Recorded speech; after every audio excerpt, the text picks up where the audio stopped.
भारत 2026 से 2027 के वित्तीय वर्ष में कई बड़े रक्षा सौदे करने वाला है। इसके साथ ही स्वदेशी कंपनियां, जिसमें डीआरडीओ और एचएएल के अलावा कुछ निजी सेक्टर की कंपनियां सेना के लिए कई हथियार बनाने वाली हैं। सेना की सभी जरूरतों को पूरा करने के लिए रक्षा मंत्रालय को पहले अधिक पैसों की जरूरत है। इसीलिए रक्षा मंत्रालय अगले वित्त वर्ष 2026 से 27 के लिए अपने कैपिटल एक्विजिशन बजट में करीब 20% की बड़ी बढ़ोतरी चाहता है।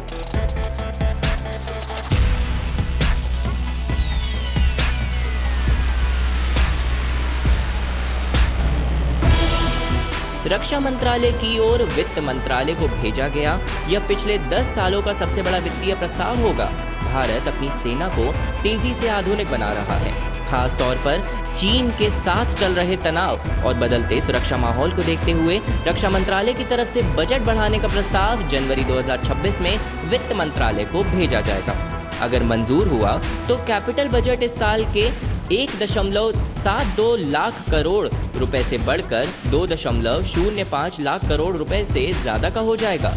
इसका ज्यादातर हिस्सा आत्मनिर्भर भारत के तहत देश में ही बनने वाले हथियारों पर खर्च किया जाएगा।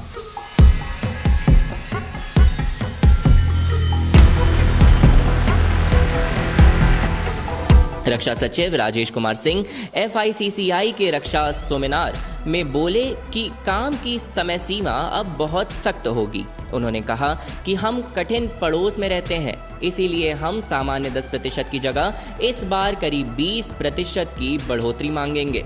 उन्होंने चेतावनी दी कि डिलीवरी में देरी करने वाली कंपनियों पर भारी जुर्माना लगेगा और जरूरत पड़ने पर कॉन्ट्रैक्ट भी रद्द किया जा सकता है।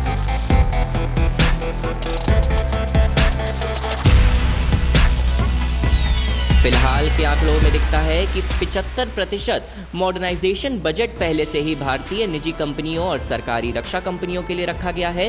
वित्त वर्ष 2025 से 26 में घरेलू खरीद पर खर्च 88% तक कम पहुंचा चुका है, तो समय सीमा 68 से 70% से काफी ऊपर है। राजेश सिंह ने कहा कि सेना की आगे वाली यूनिटों को तुरंत आधुनिक हथियार देने की जरूरत है, जैसे स्टैंड ऑफ हथियार, एयर डिफेंस सिस्टम और एडवांस ड्रोन इत्यादि सेना की जरूरतों को पूरा कर सकते हैं।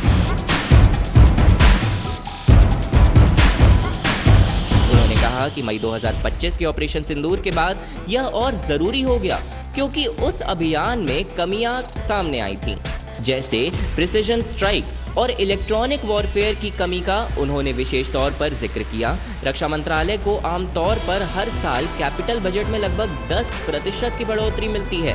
20% से ज्यादा बढ़ोतरी आखिर बार 2010 से 11 में हुई थी। 26/11 मुंबई हमलों के बाद केंद्र सरकार ने बजट भी बढ़ाया था।